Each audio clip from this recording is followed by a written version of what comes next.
Hello, my dear CAT aspirants. The days are near. CAT 23 is round the corner. We still have some time to prepare well for our VARC section of CAT. Let's see how to go about it. I'm Vinod Shankaran. I'll be walking you through the strategy that we should adopt to crack the CAT and the verbal section in this one go itself. Let me walk you through sections in the verbal ability test. Now, this you are very well aware of. Let me give you a quick recall. We of CAT consists of three sections, you know. One is the reading comprehension, and the weightage is about 50%. 50% of the questions are reading comprehension passages, about 300 to 400 words, 300 words to 400 words. Grammar consists about 20%, and critical reasoning and vocabulary, etc., would consist about 30% of the paper. Now, which means reading comprehension then obviously is what we should be focusing on. Obviously, then RC assumes the greatest importance. Now, strategy to prepare for RC. Let's check that. The first thing you do is analyze the previous year papers. If you have not done so, start doing that immediately. Find out which RC subjects you find easy. In the RC sections of the previous year papers, go read the passages and see which type of passages give you you find the easiest and which ones you find the hardest. Okay, that will give you a very fair idea, and you'll see how comfortable you are with the kind of passages you are asked. And then the questions also. The questions you can see later, but understand the topics from which questions are asked. Okay, and not one previous year paper. Do at least 5-6 years of previous year papers.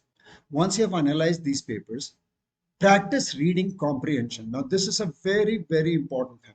Read a variety of passages from different subjects and practice answering comprehension questions. These two are very important. Analyze the passage structure, identify the main idea, and develop efficient reading techniques. We have discussed all those in the class. Put to use all the concepts you have learned from us. Whatever I have taught you, whatever other teachers have taught you, put those concepts to use. Don't let there be a disconnect. You do everything in the class, but when it comes to application, you are doing your own thing. Okay, you do not bring what you learned in the classes to the examination hall or to your practice. That's a very bad thing to do. If you engage in such kind of practice, then please consciously bring what you have learned in the classroom to bear upon when you are doing your practice. Develop reading speed and comprehension. That happens only with practice. Comprehension, the speed increases only with comprehension. When you start comprehending more, you start reading faster. Regularly practice speed reading exercises to improve your reading speed without compromising comprehension. Now, sometimes what you do is purposefully you read faster and also try to keep the focus. That's how, once you have reached a certain speed and you find that you can understand the passage, increase the speed a little further. Okay, keep shifting your goals. Online resources can provide drills and techniques to enhance your reading speed. Then, all of you keep asking me, sir, what are some of the reading resources that you would suggest? The first one is the New York Times. Okay, most passages I've seen have been taken from the New York Times, The Guardian, The Economist, National Geographic, Scientific American, Harvard Business Review, The Atlantic, BBC News, Project Syndicate, Medium, Eon, Vice, and Science. I'm pretty sure, and the Hindu also, from our newspapers, the Hindu, the Indian Express, the editorial pages of all these magazines will also help you immensely. Okay, and I'm sure that you have already started following some of these. You already read, and when you're reading, build vocabulary. Enhance your vocabulary by reading extensively. Reading itself will solve a lot many problems for you. Read newspapers, magazines, and quality books to expose yourself to a wide range of words and their usage. Lay special focus on phrasal verbs. Now, this is a very important part for CAT. Phrasal verbs you must learn. Place special focus on learning phrasal verbs. Practice. Now, this is another thing that I keep telling my students. Practice at least 20 to 30 questions every day, vocabulary questions every day. Do not worry about getting the answers wrong. There is a reason. Suppose you attempt 20 or 30 questions and you get none of them right. You had an opportunity to learn 30 words plus the options that you got. So, and when you bombard your mind with many words, there is every chance that you will recall. Okay. In the fear that, in the apprehension that we are not able to learn words, we give up. After 3 or 4 days, we give up. Nobody can expect a normal person to recall everything he learns in one go. Okay. But bombarding your mind with many words and forgetting them, you think you are forgetting, your mind starts retaining. Okay. It's like sprinkling the dry ground with many droplets of water. Okay. As you keep doing that over a period of time, the earth will get wet. Your mind will get wet with words. That is, they'll start brimming with words. Okay. So please do exercises every day, whether you get them right or wrong, it doesn't matter. But you have to do 20 to 30 questions every day for vocabulary. Strategy to prepare grammar. Now, what are some of the most important and vital grammar topics that are asked? So I'll tell you, identification of parts of speech. Now, this you cannot forget. This is something that you must learn. Okay, and I teach this in all my classes. Identification of parts of speech. How to identify a noun, a verb, an adjective, a preposition, a conjunction. It's a very, very important concept, because at times you'll straight away get 2 or 3 questions based on parts of speech identification itself. Okay, that's a huge number. If you get 3 of them right, have the ability to break the sentence into clauses and phrases. A sentence primarily has 2 components, clauses and phrases. So first of all, learn how to identify the phrases and clauses in a sentence, then put them together and create the sentence in the mind and understand. And let me tell you, if there are errors are going to be in the clauses or the phrases. Now, one more grammar concept that is tested in every exam you go to is subject verb agreement, and CAT is no exception. Pronouns, very important. Tense, prepositions, modifiers, parallelism, and articles. I have written only the most important grammar concepts, and this is more than enough for attempting 20% of the questions that come in CAT. Practice. Have an approach for correcting sentences. Now, it's very important. When we start correcting sentences, without an approach, you will not be able to correct sentence. What is the correct approach? Read the sentence thoroughly. First of all, read the sentence thoroughly. Don't try to correct the sentence right from the word go. First of all, read the sentence to understand it. Understand the meaning of the sentence by deconstructing the sentence into clauses and phrases. I told you a sentence has primarily 2 components, the clauses and the phrases. Try to identify those and put the meaning together.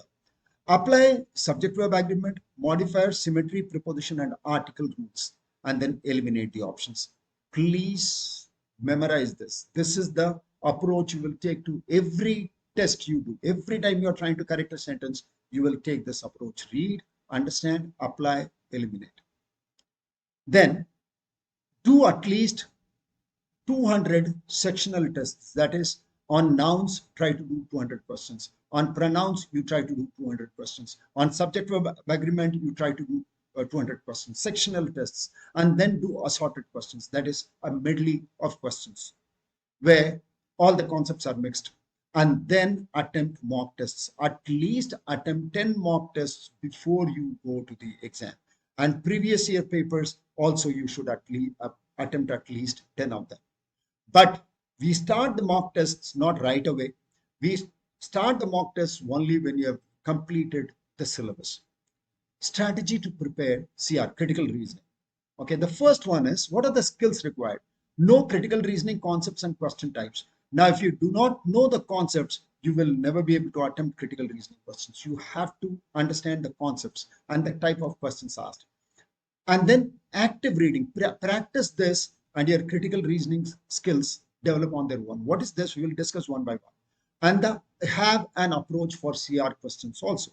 Like for sentence arrangement, you had an approach. The same way to attempt critical reasoning questions also, we should have an approach. Now, first of all, get to know what CR terminology is. What is critical reasoning terminology? Learn the definition and application of critical reasoning terminologies like assumptions. You should know what exactly an assumption means, what an inference means, what we mean by implicit, what we mean by weakening, strengthening, flaw in the argument, etc. You should have very clear-cut concept, the definition of all these in your mind, and the ability to identify those. The application part. What do we mean by active reading? Active reading is even when you are doing reading comprehension questions, you don't read passively. Okay, every paragraph you read, you keep asking. You try to associate your thoughts. Okay, what you have read in the first two lines, try to associate them with the last two lines of the paragraph. Okay, so be actively involved in the passage rather than reading the sentences, but your mind is closed. Okay, so every time you read, suppose you are reading the fourth sentence and it doesn't make sense, then go and try to understand which of the previous sentences it relates to.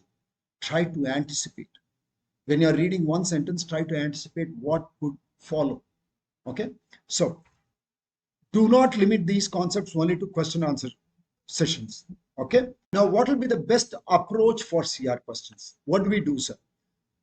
Please watch this very carefully. The best approach for CR questions is to read and understand the question. Simplify. Sometimes the questions are long-winded. Okay, long-winded. They seem to be, it's a very long sentence question, like which of the following, if true, will the author be ready to agree with? It's simply what will support the argument made by the author. Okay, so try to simplify the question that you have been given. Okay, with the ones that you have learned. Okay, try to simplify the question into a concept that you already know. Try to equate the question with the concepts you know, and then try to find the answer. So the best approach to do would be to read the question first for critical reasoning questions. But for reading comprehension, it's a different approach altogether. Okay, when you evaluate options, for critical reasoning questions, always read the question first, go to the option, then the passage. That is question, option, passage. And you want to do it again, do the same thing. Question, passage, option. That is, you never ever miss reading the question. More often than not, you do not understand the question, therefore you get your answer wrong. So every time you feel that there is more than one option that could be the answer, sir, read the option, read the question, then go back to the passage. Come back from the passage, read the question, and then read the option. Don't skip reading the question when you are evaluating options. What I'm saying is 1, 2, 3, 4. You think 3 must be the right answer. From 3, you go to the passage, leaving the question. It's not to be done. When you think 3 could be the answer, read the third option, read the question, then go back to the passage. And when you come back from the passage, again do the same thing. Read the question, then go to the option, and you will see whether that option is correct or incorrect. You can take the decision very quickly. And a lot of practice is required. Practice, practice, and practice. Now, time management. Always do the grammar and vocabulary questions first because they are fewer in number and whether you know them or you don't know them. Okay. So once you have done this, you are at least sure of 20% of the questions that you have done. At least the easier ones did not slip through your fingers. Try to avoid rereading the passage. Now, how to read the passage, sir? Try to avoid rereading the passage by reading the passage and the questions simultaneously. Now, reading comprehension, it's a different approach. You read the passage and the questions together. The first paragraph, maybe 1 or 2 questions. The second paragraph, 1 or 2 questions. Okay, that means by the time you end reading the passage, by the time you end up reading the passage, you have also read all the questions. And if you were able to answer them, it's done. You don't have to go back to the passage again. You don't have to read the passage again. You'll be saving a lot of time and you'll also be saving a lot of heartache for yourselves. Because when you read the question and the passage together, if the information that you require to answer this question is there in front of you, it's easier to answer because you can connect to the question immediately. The third point, ensure that you do not end up getting the time to attempt, not getting the time to attempt easy questions. Okay, not getting the time to attempt easy questions because you tried the harder ones first. Okay, and by the time you came to the easier ones like the grammar questions or the vocabulary questions, you did not find the time because you had used up all the time in doing the harder ones. Okay, so first of all, attempt the easier questions. It's very important. Hence, first the easy questions, then the tougher ones, and the time consuming and the toughest ones at the end. Okay, even if you think that, sir, passages are easy for me. Well, but if they take a lot of time, the reading part takes a lot of time, leave it for later. Do the easier questions, grammar and the vocabulary questions first. Finally, attempt mock tests only when you have finished the grammar, RC and CR syllabi. Only when you have only when you have completed all the syllabus for all the grammar, RC and CR sections, only then you attempt the mock tests. Don't attempt the mock tests right away. Okay, develop a strategy in the first 5 mock tests by adopting different methods. Now, I said at least 10 mock tests. So 50% of these mock tests must be devoted to settling on one strategy. That is, you try one strategy in one of the mock tests. If that doesn't work, try the second one in the second mock test. Okay, and if that starts working, try to apply it to the third mock test. If it works, then carry on with the fourth, fifth, and the other mock tests. Okay, but towards the end of that is about from the let's say from the 7th mock test to the 10th mock test, whatever you have settled upon as a strategy, stick to that. Don't go to the examination hall and try to change your strategy on the D-day. That can backfire really, really badly. Okay, then in the last 5 mock tests, stick to one strategy. Do not change your strategy in the actual exam. Okay, remember, we are always there to help you. You can seek our help anytime you want. Okay, of course, not on the D-day. On the D-day, you are by yourself. Okay, we will be there with you, holding hands till the D-day. Okay, so on the D-day, you are on your own. So practice. I'm sure with practice and hard work, you'll be able to crack the VARC section of CAT really well. And I've armed you with really great concepts. Okay, and we are always there to help you. All the best. Be successful.